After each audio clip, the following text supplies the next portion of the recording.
E o tão esperado corte de juros do Fed chegou e foi de 50 pontos. É disso que eu vou falar nesse vídeo. Vou estar atualizando a análise gráfica do Bitcoin após esse evento decisivo. Também vou estar trazendo a análise dos eventos macroeconômicos, comentar como esse corte de juros impacta, quais as perspectivas para o futuro do mercado e das taxas de juros nos Estados Unidos. Também vou estar falando de um evento macroeconômico que vai acontecer amanhã e ninguém está falando e pode impactar diretamente o Bitcoin, as criptomoedas e todos os mercados. Também vou estar atualizando análise de sentimento do Bitcoin, análise gráfica da Ethereum. Mas antes de continuar, meus queridos, não deixe de se inscrever aqui no canal da Aperio no YouTube, ativar o sininho para receber as notificações, deixar o like para dar aquela força, deixar seus comentários aí embaixo e bora lá falar da situação do Bitcoin que tá aí subindo, caindo hoje, está extremamente indeciso. E primeiramente, pessoal, vamos começar aqui pelo gráfico, como sempre, né?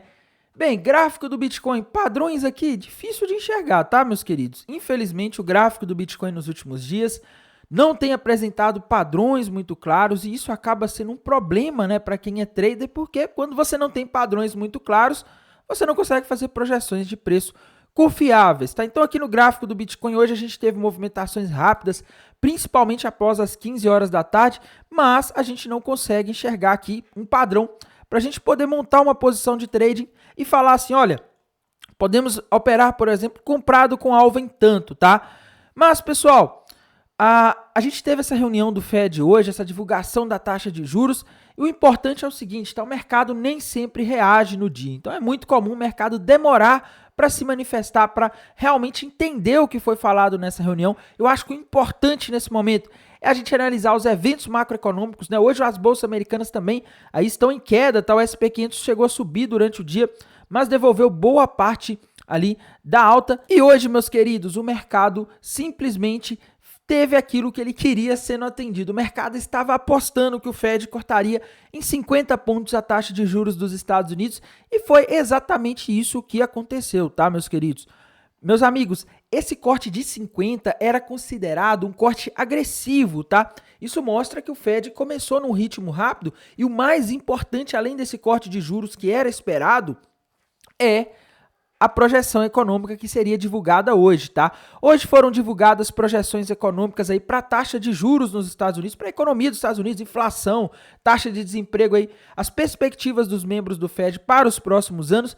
E, meus queridos, o mercado estava com uma aposta muito forte ali de praticamente 100 pontos de corte de juros para esse ano de 2024 e além desses 50 pontos que foram cortados hoje, o Fed trouxe uma projeção aqui de 44 pontos na taxa de juros, tá? Isso quer dizer o seguinte, tem mais dois cortes, pelo menos mais dois cortes de 25 ou um corte de 50, a gente agora vai ter uma reunião em novembro e outra lá em dezembro, que vai ser a última reunião do ano, tá? Então assim, o Fed não só cortou forte hoje, como também sinalizou que ele iria começar um corte de juros aí mais agressivo ao longo dos próximos meses, tá?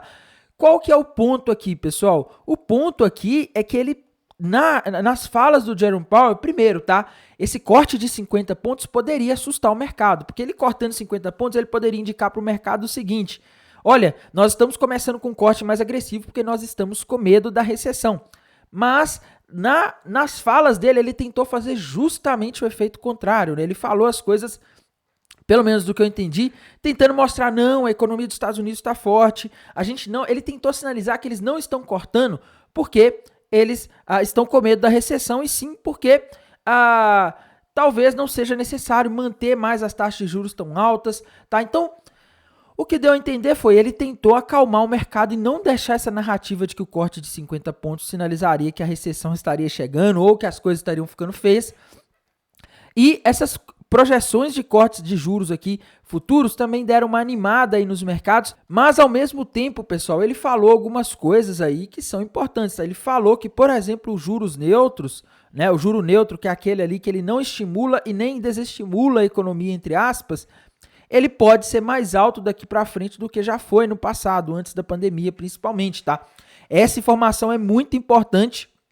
Quando ela saiu, quando ele falou isso, o mercado não gostou muito, tá? Mas no geral o que eu vejo aqui para o mercado de criptomoedas, isso é bom ou ruim? Eu considero que no longo prazo que eu falo aí talvez um ano à frente, 2 anos à frente, isso é bom, tá? Porque se você tem esse corte de juros aí, a queda nos juros, ela geralmente ela faz com que os ativos de risco se tornem mais atraentes e os ativos de renda fixa, os ativos mais seguros se tornem menos atraentes.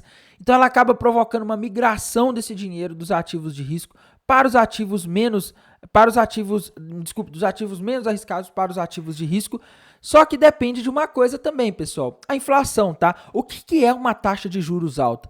Depende muito da inflação. Se você tem, por exemplo, nos Estados Unidos, uma inflação que vai fechar 2024 aqui na projeção deles em 2,3 e uma taxa de juros de 4,4, é uma taxa de juros alta, tá? Uma taxa de juros que está bem acima da inflação, ela é contracionista. A taxa de juros ela só deixa de ser contracionista quando ela é igual ou abaixo ou menor do que a inflação, tá? Então, isso daqui é extremamente importante. Então, apesar de tudo, quando a gente olha isso daqui, a gente ainda vai ficar com juros em patamares contracionistas nos Estados Unidos, de acordo com essas projeções, pelo menos até o final de 2025 aí, tá? Até no final de 2026 a gente estaria com juros contracionistas nos Estados Unidos. O risco que existe nessa história toda aí de patamar contracionista é os juros ficarem muito tempo ali acima da inflação nos próximos meses e a economia dos Estados Unidos começar a ceder. Nesse caso, a gente poderia ver o Fed começando a acelerar ali, no sentido de acelerar o corte de juros,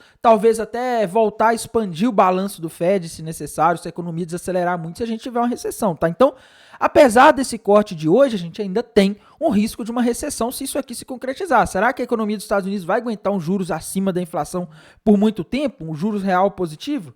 Isso aí é uma coisa que ainda é uma questão, tá? Apesar desse corte de hoje, que já estava precificado, a gente tem essa questão. E Tainan, por que você acha que o mercado não está subindo forte depois desse corte de juros forte de hoje? A minha explicação para isso é que esse corte de juros ele já estava precificado, tá? Então, o que acontece aqui é o seguinte, meus queridos.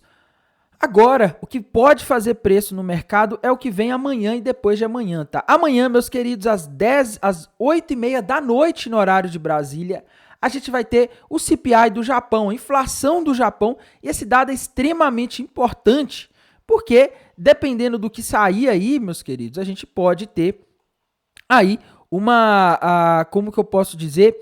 A gente pode ter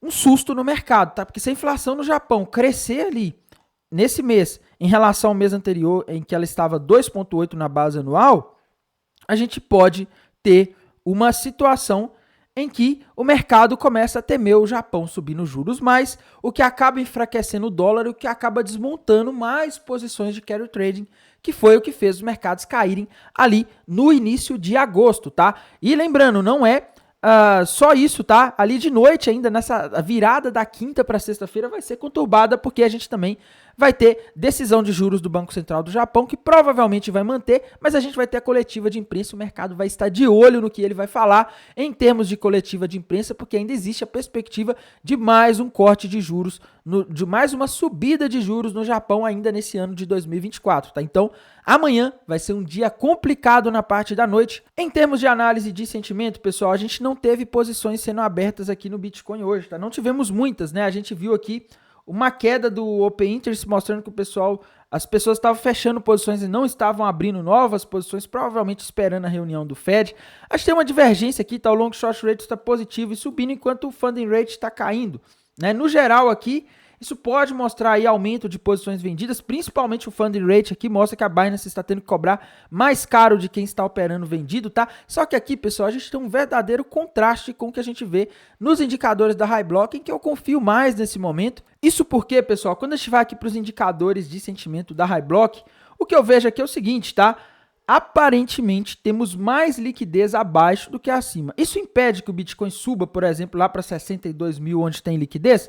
Não, tá? Mas, em teoria, seria mais lucrativo para as baleias aqui se elas conseguissem jogar o Bitcoin pelo menos lá nos 57.200, talvez até os 56.800 ali, para pegar essa liquidez abaixo, que é onde que a gente tem mais liquidez, é onde teria mais dinheiro para eles tomarem aí das sardinhas dos investidores pequenos, tá? Então, eu estou vendo aqui no mapa de calor aí um risco maior de queda, mas isso vai depender muito do que vai acontecer com o mercado americano, que hoje está indefinido. E nesse contexto, pessoal, a gente não pode deixar de olhar a situação aqui da taxa da Ethereum, tá? Que é outra moeda importantíssima no mercado.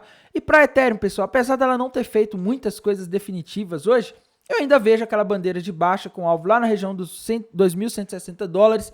E quando a gente vai para os tempos gráficos maiores aqui, diário, por exemplo, eu vejo um topo duplo com alvo lá na região de aproximadamente $1.800. Tá? Então, o que eu vejo para Ethereum é isso, vejo esses sinais aí de queda, não consigo enxergar sinais de alta no gráfico da Ethereum. Ao contrário do Bitcoin, na Ethereum eu consigo ver padrões gráficos aí muito claros. Os padrões gráficos, eles têm funcionado bem na análise da Ethereum nos últimos dias, né? Então, essa é a situação que eu estou vendo, tá? Estou vendo sinais aí de queda para a Ethereum. E no mais, pessoal, acho que a gente tem que aguardar amanhã, tá? Porque geralmente no dia da reunião do Fed, as reações do mercado americano, do mercado de criptomoedas não são muito claras, o mercado ainda está digerindo as informações. Amanhã que a gente talvez terá uma narrativa sendo criada, ainda mais com essa decisão do Banco Central do Japão que vai ocorrer ali na noite, na virada da noite de quinta para sexta-feira. E pessoal, por esse vídeo de hoje é isso, espero que tenham gostado. Se tiverem dúvidas ou quiserem que eu analise alguma moeda, deixem embaixo nos comentários desse vídeo aqui no canal da Aperio. Sigam também a Aperio no Telegram, porque lá a gente passa as novidades assim que elas saem. No mais, desejo uma excelente noite de quinta-feira, um bom descanso e bons negócios. Até mais, tchau!